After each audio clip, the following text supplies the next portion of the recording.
E quem está aqui comigo e fala mais sobre esse julgamento é o advogado Alberto Luiz Rolo, vice-presidente da Comissão de Direito Eleitoral da OAB em São Paulo. Boa noite, doutor. Tudo bem? Boa noite, Pedro. Eu agradeço o convite para participar do Jornal da Record News.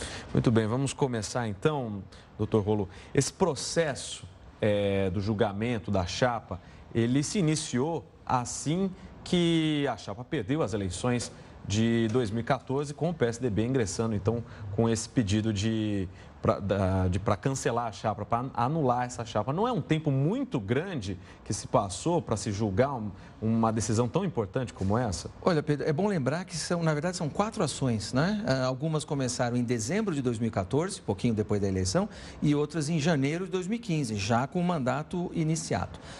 Mas não é um prazo muito ruim, não. A Justiça Eleitoral é conhecida por ser célere e, mesmo assim, veja, amanhã vai continuar o julgamento, não vai começar, vai continuar, é isso que a matéria destacou, de uma chapa que venceu a eleição em 2014 e nós estamos ainda na duração do mandato. Se a gente pensar bem, o cidadão, o telespectador, às vezes a gente tem processo na Justiça Comum que demora anos, não é? Como a gente tem vários exemplos, esse é um que ainda vai ser julgado durante o curso do mandato. Então não é tanto tempo assim, eu acho que é um prazo razoável, Pedro. Uhum. Em relação à possibilidade de algum ministro pedir vista dentro desse julgamento, ela existe porque é uma prática normal dentro de qualquer julgamento como esse, mas também isso traria um pouco de atraso para as questões que o Brasil tanto precisa lidar para vencer essa crise política que se iniciou. Tem muita especulação, Pedro, principalmente nesses últimos dias. Até eu vi matéria hoje dizendo 1% dos processos é que os ministros pedem vista, né? Eu não sei qual é essa matemática, mas eu procuro assistir todas as sessões do TSE que são transmitidas também pela internet.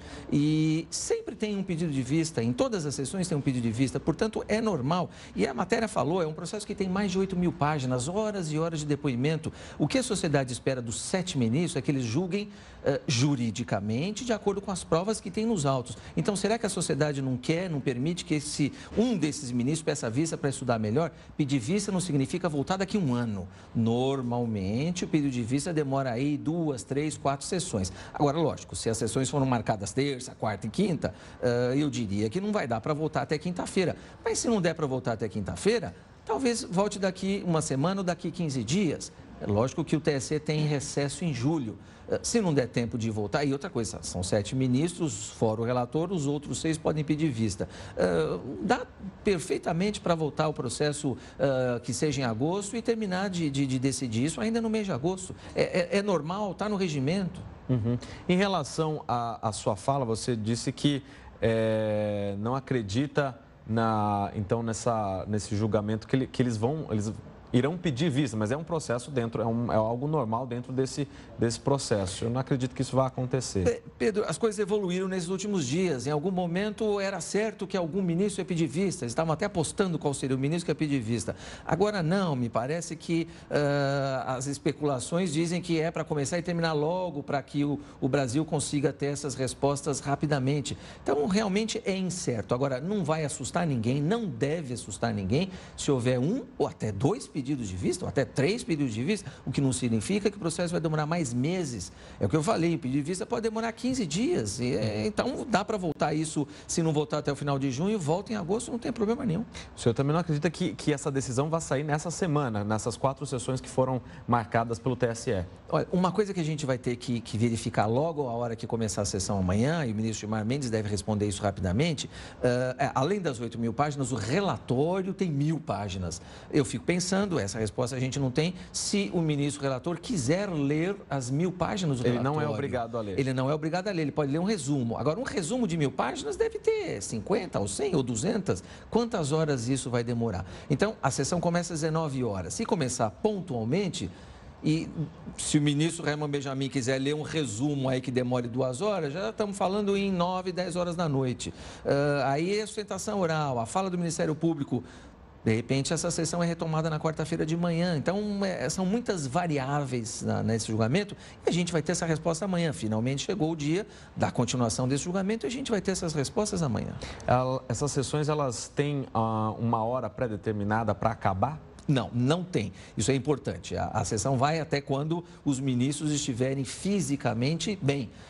Eu já participei de sessões que vão até 2, 3, 4 horas da manhã, mas aí no dia seguinte não tem sessão de manhã. Neste caso especificamente, me parece que a sessão de quarta-feira foi remarcada já para as 9 horas da manhã. Então, não dá para terminar muito tarde na terça, se eles vão ter que retomar o julgamento às 9 horas da manhã.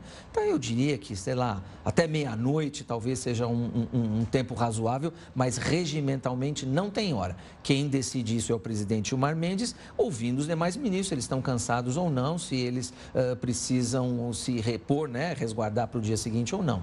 Uhum. Se a gente fazer um exercício de suposição aqui, doutor Rolo, em relação a esse julgamento, tendo como base que a chapa foi cassada, Dilma Rousseff e Michel Temer, qual é o trâmite para depois, então, dessa decisão? O presidente é notificado, tem data para sair, sai imediatamente? Como que acontece? Pergunta importante, Pedro, porque talvez muita gente acabe se decepcionando, né? O pessoal vai na rua, fala em direta já, como se a gente tivesse eleição domingo próximo, não é?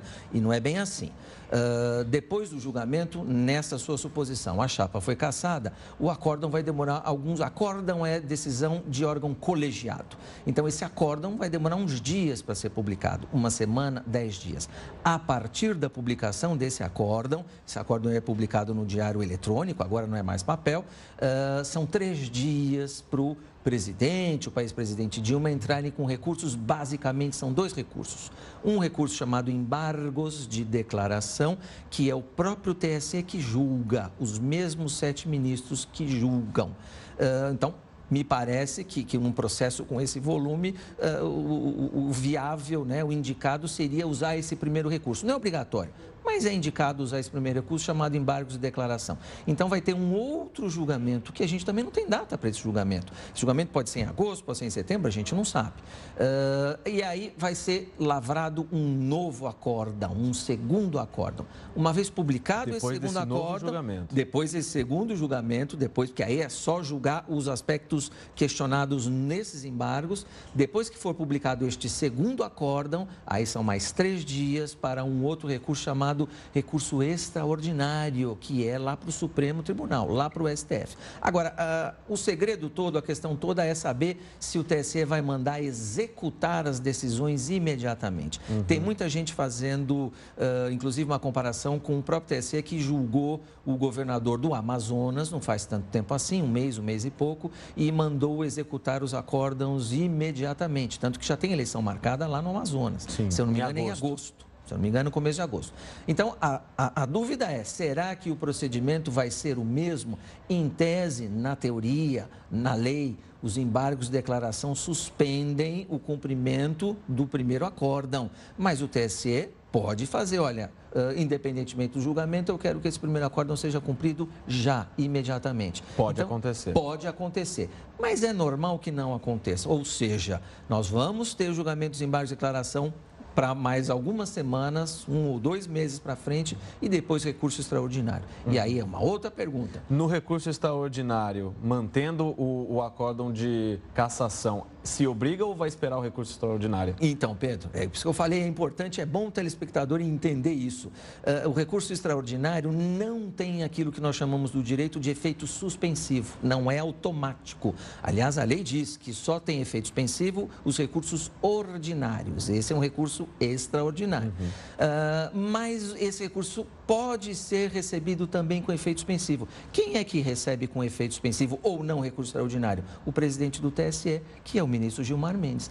E se o presidente do TSE não atribui efeito suspensivo quando recebeu o recurso extraordinário, a defesa do presidente Temer ainda pode pedir isso direto lá no STF para a ministra Carmen Lúcia. Então, é possível sim que neste quadro de conjecturas, não é? Para efeito de terminar essa prestação jurisdicional, para terminar esse julgamento, tenha que se aguardar o julgamento no STF. E aí a gente está em comecinho de junho. Eu não sei como que é a pauta do STF, mas com certeza não vai julgar esse processo esse ano ainda, isso vai ficar para o ano que vem.